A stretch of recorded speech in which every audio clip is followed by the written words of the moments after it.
So June 2019. Did you have any idea the call was coming, that you were going to get called up to the big leagues?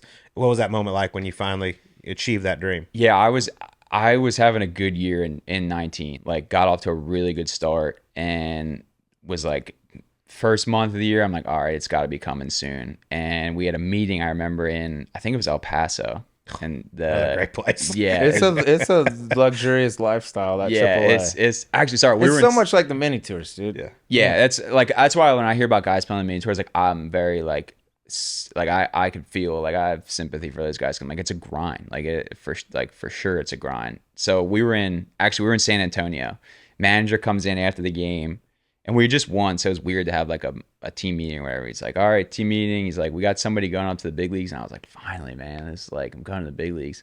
They call up another guy and everyone like kind of looked at me and they were like, huh? They're like, I mean, they're like, how? And after the fact, they're like, how is that not you? I was like, I don't know. I guess there's all kinds of different stuff. Was it a pitcher? Yeah, it was another pitcher. Oh, wow. shit. Yeah, so it was like, there's stuff that goes with the 40-man roster and just kind of logistic stuff that like, you come to find out the business side of it. So I'm like, all right, whatever. So I started getting calls from like my agent. They're like, don't do anything different. Like when guys like are having a good year and they get passed over, like guys want to start to change something and feel like, oh, I need to strike more guys out or I need to start throwing hard or whatever. They started calling. They were like, it was almost like every other day. They're like, don't do anything different. Like, you're good. Just stay where you're at. Just try and stay healthy. I'm like, all right, sounds good. So come the week before I got called up, we were in El Paso. And I get word that another guy gets called up in front of me. And I'm like, at this point, I don't know what else to do. Like, do I need to get traded? I don't know how it works. So I was pretty bitter about it. And I had, some people probably still have the screenshot, but I made a tweet about like, I didn't say anything. All I just said was just LOL. Cause like at that point I was pretty displeased about it. So like to all the kids out there, do not like don't tweet when you're emotional. Yeah, when you're emotional. But like it was still very cryptic because people were like, I was like, oh, it was about the airplane or whatever. But like I was pretty fired up that I didn't get called up. And now the coaches start coming to me and they're like, hey, we just want to make sure like you're all right with the organization. Like we see what you're doing. Like just it was logistics. I kind of called bullshit on it, but I made a start in El Paso. Like 2 days later, we go to Albuquerque, New Mexico, and I'm on the plane. And this was cool because I wanted it by surprise. Like I didn't want it to be like, oh, like now it's my time. And that was really cool because I was on the plane. I was watching this movie. I think it's called Snatched, like whatever. And the manager comes up, Keith Johnson, he comes taps me on the shoulder, and I have my headphones in. And he's like. He says, when you get off the plane, you're going to be a big leaguer. So I take my headphones out. I'm like, where'd you say you saw the movie before? Like, I thought I had no idea what he said. He's like, when you get off this plane, you're going to go home. You're going to pack your bags. You're going to St. Louis tomorrow. I was like, what? So I sat there for a whole hour, no service, like couldn't tell my family, just like sat on it. And like, it's like a late night flight and like my teammates are starting to kind of figure out what's going on and they're like looking at me like giving me thumbs up and like so I sat there for an hour and then I got off the plane and all the guys were there and like kind of like giving me hugs and like dapped me up and it was cool. Got home, called my family at like 2 a.m. and I was like, I'm going to the big leagues. I have a flight like 6 a.m. tomorrow. And like they were all like, I didn't sleep. I know my mom didn't sleep. Like they were all trying to figure out how to get to St. Louis and like it was a pretty cool moment. Like everything that had that was sour before it like just made it all worth it. That's incredible. No Enjoy service, Biloxi, no nothing. boys. Yeah, Daddy's going to the show. Yeah, I was like, oh, finally, I get out of here. Like, let's see what the show's like. I'd rather go play the El Paso Chihuahuas again. Yeah, they probably had a sicker name though. They actually they're Chihuahuas. Are they? I know what they are. Their actually. My wife's from El Paso. Oh, there we go. It's a sick stadium. Their stadium is right in downtown. It actually is nice. It's a badass stadium. They draw a good crowd. Like it's a cool place to play. It's a bad place to pitch. It is a jet stream to center field. It's tiny. Like when I first got called up to AAA, when I like my first year, I got my licks in there. I was like, ooh, I don't know about this. This ball jumps here. Like when you're in AAA and you're like a guy that like is expecting at some point in the near future to get called, is it like game to game? Like if you get shelled in a game, you're like, oh fuck, that just set me back 2 months. Yeah. Is it like that much game in, game out, or they just see like this kid's gonna be a big leaguer, let's get him up here? I think I think there can be. I think it depends on like just the body of work. Like if you had 2 months of just dominating and then you have a bad start, they're like, all right, they would. What I've heard is they would rather you have a little bit of failure and kind of see how you bounce back from that. Like they're not gonna necessarily oh, he has one bad outing, like, oh, he's not ready for it. It's like they would rather you have a bad outing and then go on like a string of like 3 or 4 more good starts. But if you start to string the bad starts together and like, okay, maybe he needs a little more work. I've like just kind of learned there's certain things that like they want to see usage in like certain pitches. Maybe like if you're like, oh, he needs a third pitch or he needs a fourth pitch, like is he using that a lot? Is he getting good success? So like yes and no. I think relievers and starters are a little bit different too.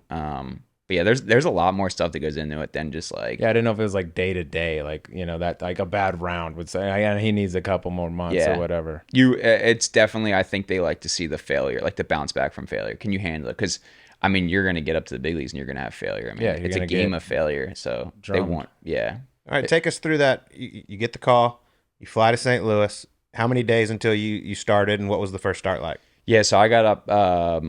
I feel like I got called up on Wednesday. Got there on Wednesday and just kind of went through all like doing the media stuff. Got to play catch and then went home that night. Like they sent me because you're not allowed to be in the dugout because you're not technically, I don't know what the word is, authorized or whatever. You have to be in the dugout. So I went home, got a good meal, and then got to sleep. And like, I mean, you can't sleep before. Like, I mean, I went to bed at like 2 in the. Like I tried as best I could, turn the lights off, lay in bed, and you're just like sitting there, kind of answering text messages, and like I finally just fell asleep.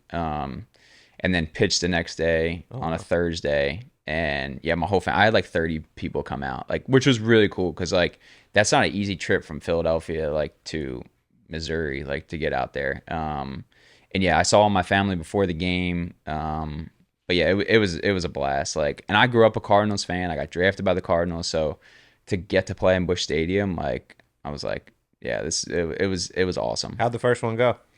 It was solid. I think I went like 5 2/3, 5 2/3, gave up like 1 run, 2 runs, whatever it was. Yeah, it was. And I played with all those guys, like the Cardinals guys, like coming up in the minor leagues. So it was cool to get to face them and kind of like see those guys and like still be able to share that day with guys that like I grinded with and, A-ball and AA and stuff like that. But it was, yeah, it's cool. I mean, Busch Stadium, I mean, it's a big stadium, but it looked 10 times bigger that day. And that's a sweet place to play or watch baseball. It's an underrated stadium. It's one of those places, and I don't know how it's underrated, but every time I go there, I'm like, this is a cool, like I find something new in the stadium, like the backdrop or whatever, like how many, tiers they have there. And it's like, this place is sick. What's the vibe like from the dudes on the team when like you're the new kid, you get called up, you're the rook? Is it like the old days where like, hey, rook, carry my bags and stuff like that? Or they freeze you out in the locker room? Is there any of that? Or do they just like embrace you? Yeah, no, I will say, I think it differs on the organization. Like some guys just have like a super old kind of mentality and they kind of do that a little bit. I didn't really get crazy hazing either place, like Miami or here. Like Tori, our manager here, is like really wants everyone to feel comfortable, and like you don't want to do that. Like you still have some things where like veterans get a little bit more, I don't want to say preferential treatment, but like just things like you've been in the game a while and like you're just, you get certain things or whatever. But like he's very cool about like guys being comfortable. Like you don't want to make anyone feel like they don't belong.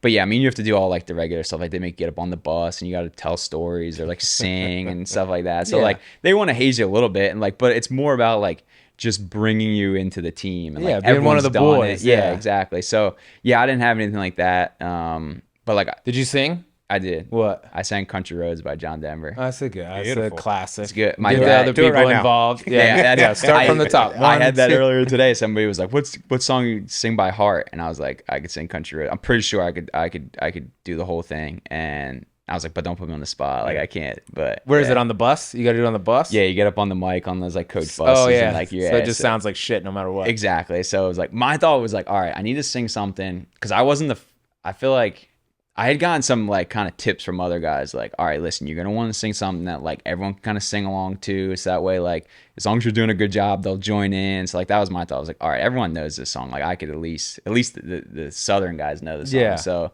that was my thought. So I did it and they said I did a good job, which I was pumped about. Like, yeah, that's a safe song. Yeah, safe song. But the guys who go like way out of their element and do something and kill it, it's like the bus goes wild. Or I know they like give you a song like you're gonna sing Britney Spears and you better try hard. Some do. Some like if you don't have one, then guys pick them. So like any rookies out there like have a song. Like yeah, I've heard there was a story I heard about a guy who had he was gonna do the thong song. That was his song. God. Shit.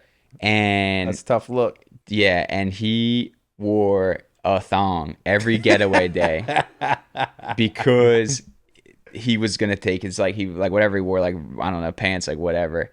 And somebody said to him like, "How'd you know you were gonna sing that?" He's like, "No, I've been wearing this thong all year, just knowing that like." So I don't know who it was. Yeah, I've just been waiting to sing the thong. Waiting, and the person who was telling me was like, said the bus erupted. Said it was like one of the best they've ever seen. So like guys like that, I respect that. I was just like, I'm gonna stay in my little lane right here. I know we both love Hard Knocks, and they always have the rookies sing on Hard Knocks. And it was Aiden Hutchinson sang Michael Jackson, I believe, for the Lions, and it was like unbelievable. Yeah. Like he absolutely crushed it. Some of the guys are terrible. Yeah. But smart choice picking a song that everybody knows. Yeah, and I had to do it twice. I did it with the Marlins. And That was my next. You got to keep doing it, even though you're not a rook anymore. Well, no. So I did it with the Marlins. I got called up in June. I did it like maybe the next trip or whatever it was. I'm like, all right, cool. And then I got traded like 2 months later to Arizona.